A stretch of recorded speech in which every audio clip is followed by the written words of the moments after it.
Hey, this is Notser, and today we're taking a look at the Tier 10 Soviet Atlanta-style light cruiser, Smolensk. This ship recently received a nerf, and I want to play and talk about the ship and the nerf that it received. So the nerf is that the ship now has a base firing range of, I think, 13.5 kilometers, 13.6, in that realm. Prior to this nerf, it had 15.5, 15.6, and its gun velocity coupled with its encouragement to camp and smoke, because it's like the Mikhail Kutuzov, it was a big deal. It had a lot of issues with just being able to spam out high gun velocity, small gun caliber all over the map. HE, AP, didn't matter, very good at it.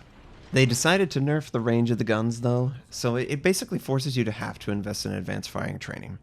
And I really don't like it that the player has to have a very expensive commander to make these even function. You know, IFHE, advanced firing training, and then concealment. Let's be realistic. All three of those are mandatory takes on a super low armored ship. But now you really are just forced into one build, and that's my only complaint. Ooh, Juicy Minotaur. Basically, only 2 or 3 ships in the game equal tier where basically all my HE shell with IFHE included can pin, and one of those is a Minotaur. So you just eat this sucker up for breakfast. It's not even a question, a contest. The dude is rapidly decreasing in health, and we are just easily lobbing these over the island. Unfortunately, though, he drops off detection, but I do set another fire on his ship. So with the range nerf, the same build that I initially tested the ship at, I would get somewhere in 16.6. And that is just horrendous. I played a game in it, and it felt very much like a Des Moines game. But it does not have the Des Moines level armor. You do not want to be close. You do not want to be seen in a ship like this. So I didn't feel comfortable at 16.6. So I swapped out the rate of fire for the range, and it feels much better. Obviously, you can make use of smoke, very similar to the Mikhail Kutuzov. And in that regard, it's a little cheesy and easy how effective the ship can be. Smoke firing, camping in smoke, there's nothing sexy about it. But it gets the job done. So, initial engagement, Minotaur got pretty lucky, switched to armor piercing. Since it's a Soviet battleship, Since it's a Soviet battleship with 16 millimeters of armor on its bow and stern, it needs to fire armor-piercing shells. So yeah, armor-piercing shells are what you end up having to fire at broadside targets. Because it's like the Atlanta, it has Atlanta levels of pin. 27 millimeters of pin, or 28, I think, at 130 millimeter gun. That's not enough to effectively pin anything but the superstructure on a battleship. So you're not going to really enjoy firing high explosive in the broadside situation. There's even other situations where it's like, which is going to get me more? But you absolutely love the HE against those DDs and cruisers. They just get eaten up. So I had to disengage, or I chose to disengage from C point. I'm trying to fire across the map, trying to make use of the strengths of the ship. Obviously, the gun velocity works very well. Now, this is not the only Atlanta-style ship that's coming. You have the Colbert, but the Colbert did not receive a range nerf. The Colbert received a healing buff, partially because it doesn't have smoke. It's going to be out in the open more frequently, and it's going to operate more effectively in a playstyle similar to the one I'm doing right now. I'm taking advantage of the fact that I don't really think there's anything big in the center of the map. Everything that would be in range of my gun, I can pick on myself. I'm strong enough. I can do it. And it can. It's really intimidating, the level of fire. And the range nerf hasn't changed that at all. No characteristic changes about the ship. I had another game where I was using the limited range build, 16.6 or so kilometer range. And you want to know the most frustrating thing about that game? It wasn't the fact that the pin targets or switching HEAP, certain variables like that. I just couldn't get in range fast enough to influence the game. Because I don't have the armor to aggressively push, I sort of have to wait on my teammates to spot and push for me. Otherwise, you're going in unknown territory, and that unknown territory is pretty scary with the levels of armor that the Smolensk and the Colbert will have. So I don't know that the short-range build is even possible, and that's the whole conversation that you could lead into with the changes. Yes, it does nerf the base advanced firing training build, but advanced firing training is not all it's cracked up to be. Let's be completely honest now.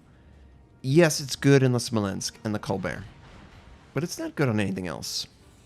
You know, it's basically for secondary gun range because it's the only skill that you can use to extend it out more than any other, commander skill. But you don't really care about the extra flak DPS, and you certainly don't care about the extra secondary gun range on the Smolensk. And that's 4 points. That's a lot of points that you need to spend. It basically hamstrings you to have to take advanced firing training. Because if you don't take advanced firing training, then you're basically super shallow guns, You think 13.5's bad base? It only gets buffed up to, 16 or so with the range module. So in order to really operate comfortably, you're basically forced into one build path. IFHE, Advanced Firing Training, Concealment. It's a very top-end, expensive commander skill, and it's one that most players are very familiar with if you've played the Atlanta. It's basically the requirement for the Atlanta to just function. And I wish they would have addressed that. I feel like the Colbert works better in that regard, and leaving it up to player choice to really decide what they want to go with. Rate of fire versus range, high explosive versus armor piercing, speed versus concealment, all these different factors. And I just feel like the Smolensk, it's just forced into one valid archetype. Everything else is nerfed into the ground, and it shows. And I just don't like that. I would have hoped that the nerf that Wargaming would have chosen wouldn't be so debilitating to all other options for the player. That's all. That's where I'm at on this one. I feel like, Smolensk is cool. It has super overpowered traits. It kills DDs in a blink of an eye. Literally in a blink of an eye. It has great high explosive potential, IFHE, included against cruisers. It can obviously hit the superstructure pretty accurately because it has accuracy over range. So even without IFHE, aiming at the superstructure is actually a valid tactic that you can do. And it works very well. So the Smolensk, on paper it looks like it's well designed and it's going to be a super successful ship. But I think it's only going to be very attractive to someone who already has a high skill commander, is really into the Atlanta style, sort of camping behind an island or near smoke and just farming damage forever and ever and ever at super long range. And if that's what you're into, that's great. But that's literally the only thing you can do. If you want to excel in your AA, you've got to make too many sacrifices to your guns. You can't you can't take advanced firing training and look at yourself at a straight face and say to yourself, you know what, my AA is better because I took this. No, it's not. Advanced firing training is a piece of garbage AA skill, and it needs to be improved. Otherwise, it just feels like, why even bother? You either suck at your guns or you suck at AA. So overall, I feel like the Smolensk, oh gosh, we got detonated. It has no armor. It needs that gun range.